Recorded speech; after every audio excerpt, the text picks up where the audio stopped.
பால் அடிச்சா குலுக்குள்ள போய் விழுந்துருமா? வாங்க ட்ரை பண்ணி பார்க்கலாம். முதல்ல நம்மளுக்கு தேவையான கோல்ஃப் ஸ்டிக் எடுத்துக்கலாம், பாலையும் எடுத்துக்கலாம். இப்போ பாலை வைக்கலாம். இப்போ அடிச்சு குழிக்குள்ள போய் விழுதான்னு பார்ப்போம்.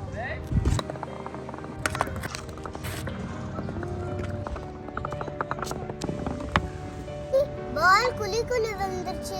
So experiment success. இப்போ நம்ம வெட்டிக்குரிய போட்டுக்கலாம்.